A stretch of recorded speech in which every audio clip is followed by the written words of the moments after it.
Welcome back. It is election season and the race to the polls is hotting up and contestants are on the campaign trail doing their best to woo voters.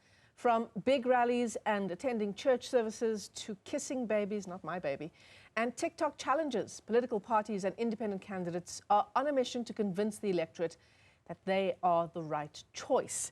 So let's get you an appraisal of this year's campaign season so far and some of the emerging trends. We're joined in studio by Mawande AmaShabalala. He's a political journalist at the Sunday Times. It's great to have you here. World. At Sunday World, goodness. Will you forgive me? I forgive you. Thank you. Yeah. Kissing babies, hugging old people, handing out T-shirts, handing out food parcels to communities, mind you, that you haven't set foot in 5 years. Or ever, by the way, some of them, yeah. Look, Michelle, it's that time. It's called the political silly season, where politicians would do anything and everything under the sun to appear normal. For me, it's really about appearing normal. Remember that the biggest cry by the ordinary man on the street is that politicians are detached from their daily realities. So towards elections, politicians do everything to appear normal, to appear relatable. And in so doing, because that is not their daily reality, they go extreme and become crass. For instance, as you say, kissing babies. I wouldn't, when I meet a baby of a stranger at a mall, kiss them. Who does that? Babies are cute and all, but kissing babies is just going extreme. So it's really that time, and they have no limits, really. So do you reckon, perhaps more than ever before this election season, that the electorate is starting to see through these gimmicks? I think so over time, Michelle, because at the core of what people need are these daily services, water, stable electricity supply, improved, livelihoods. And I mean, so far, especially in the past 5 years or so, it's been quite a tough time for many South Africans. Cost of living is on the roof, and everything else, petrol, is just going up next month. So many people have come to the point of saying, but what is it that you're offering us at the end of the day? We see the dancing, we see the kissing of babies, we see all these gimmicks that you do because you want our votes. But what is it that tangibly you are putting on the table? But by and large, these gimmicks somehow will always work with certain classes, because I think also it's different types of classes that they use these gimmicks on. I mean, I've never seen these people using these gimmicks in Sandton or in Vanderkloof Ridge or all these posh suburbs. But let them go to Soweto, let them go to Alex, let them go to Diepsloot. That's where you begin to see these gimmicks, which is also an insult to people, people who belong to that particular class. Yeah, absolutely. Shall we take a look at some of the latest moves of, for example, the ANC in Mpumalanga, essentially not doing the usual thing in the build-up to elections. We saw haircuts this time being dished out. There's a photograph here of one ANC NEC member interacting with community members, doing washing with them, doing their laundry. Yeah. No, it's been, and it doesn't end there. I've seen others, even doing the hair of young women, stuff like that, assisting community members to fetch water, and there's just many of these things, Michelle.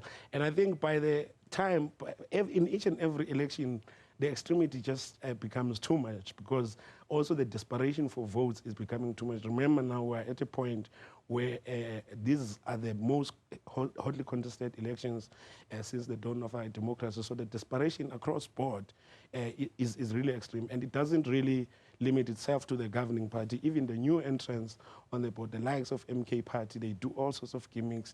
AFF, everyone is on these type of gimmicks. I want to get to the other parties in just a moment, but just stick with the ANC for a short while. We've got former President Tambo Mbeki, who's on the campaign trail in Soweto. This is quite a big moment, isn't it? Because he had flat out refused to campaign for the ANC under Jacob Zuma. True. I mean, and big ups to the ANC for managing to convince him. You'll remember that former President Mbeki had not campaigned for the ANC since his ousting as the president in 2007. He simply left and went to wherever he went and was not campaigning for the ANC. But because now the ANC is facing a mountain to climb, especially with the emergence of the MK that is led by former President Zuma. So the ANC really needed big hitters, and among big hitters that have no dark clouds hanging over them, and Mbeki is probably among not dark clouds that they continue to talk about, because I wondered just how much of the ARVs and his handling of the HIV pandemic, how much that still hangs over him. He, of course, doesn't talk about it. He talks about the successes under his presidency. The economy was doing well. We didn't know about state capture.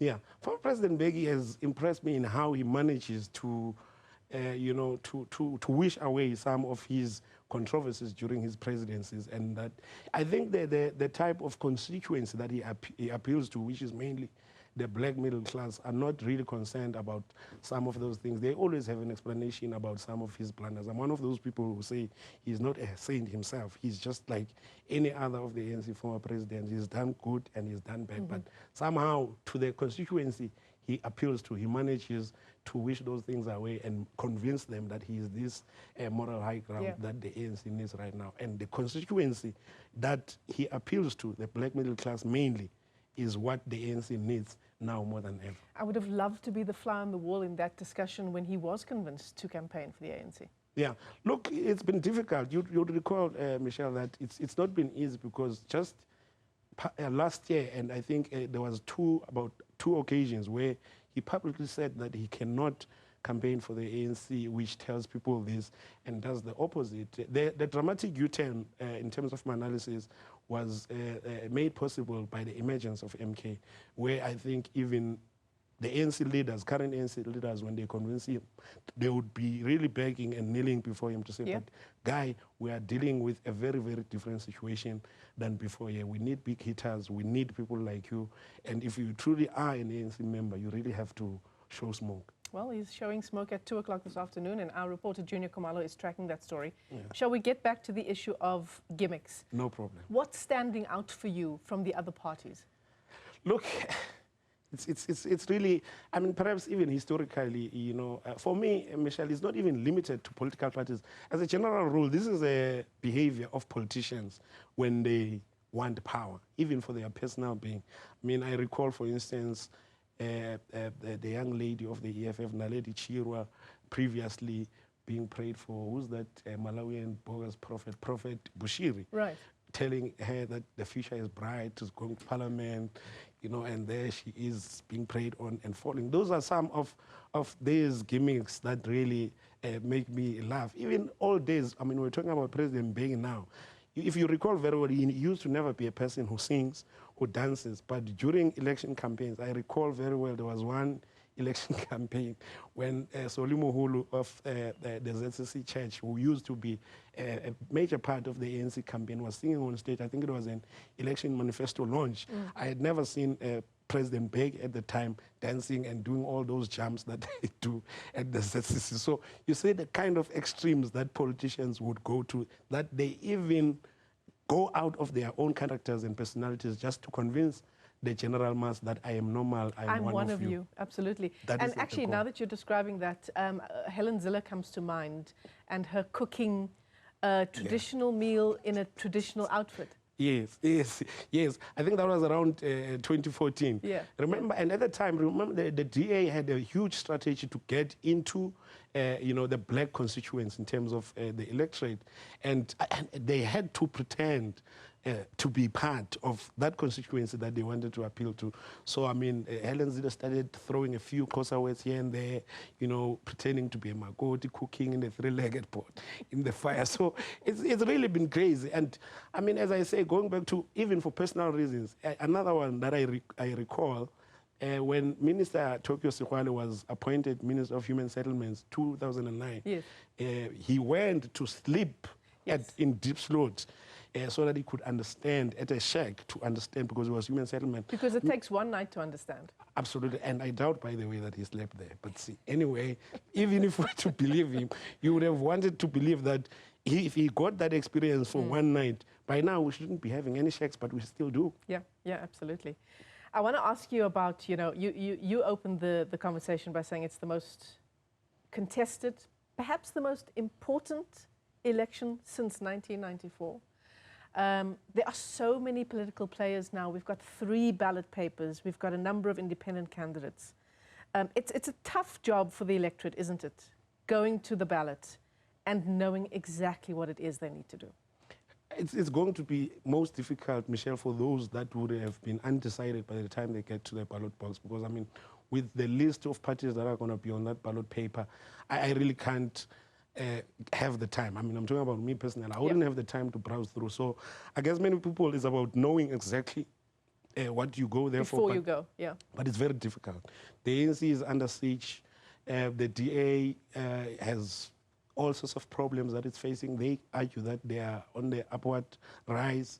There's this new MK party. Do you trust, or given former President Zuma's scandals within the ANC, do you trust that he's now a reformed leader in the MK? You know, all sorts of things. And all these other small parties that are so similar in policy. You take the DA, Action South Africa, Rise Mzansi, Bosa of Musi Maimane, as a voter who sympathizes with the policies all of them. they represent, which one do you pick when you get there? And how do you ensure your vote is not lost, it's not wasted? That's the thing, and which is where I think the proposal that has been made by the DA before of the threshold, it becomes sound. Because really, if now you have all these parties with 1%, 2%, you know, all these crazy percentages, but when it gets to the negotiation tables, in the event of a hung results, they have so much power that a 1% party can actually decide how a government is formulated. Yeah, absolutely. I mean, before we came onto this interview, you and I were talking off air about the possibility. I mean, there have been so many polls about what the ANC will manage to get these elections. There are polls that are saying 40%, some say even below 40%.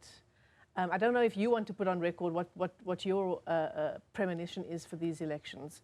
But it's going to be important what the results are, right? Not only on results day, but certainly for the weeks that follow. True. No, 100%, Michelle. Look, for me, I think those that are predicting anything less than 40% for the ANC, I think that's quite extreme, because also statistically it's not supported by any facts.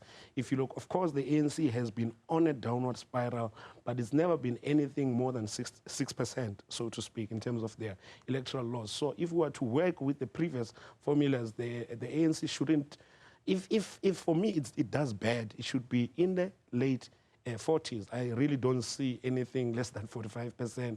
Less than 40 is even more impossible than ever. But yeah, in fact, an outright majority for the ANC is also a possibility, because if you look, for instance, what they are doing here in Gauteng, which for me is the vote that matters the most outside the KZN vote.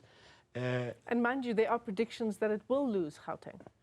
Well, that also, the jury is out on that one. But I'm saying the work that the provincial chairperson of the ANC is doing in Gauteng, Panyaza Lesufi, in his capacity as the premier of the province, I think it will go a long way in convincing. Yes, probably the parties that are saying he's electioneering with Nasispan and all the other initiatives that he's doing are correct. But at the end of the day, that's what politics is about. I think that his efforts in terms of what he's doing in government will go a long way in arresting what could have been a disastrous outcome for the ANC in the province. So if they do drop late 40s, even here in Gauteng. You've got it on the record now. Yes, I will stick to it. Listen, Mwanda, it's been a great pleasure talking to you. Thank you for coming into studio. And there are some interesting weeks ahead for the journalists covering these elections. Yes, thank you so much, All the best to Michelle. you and to your team at the Sunday World.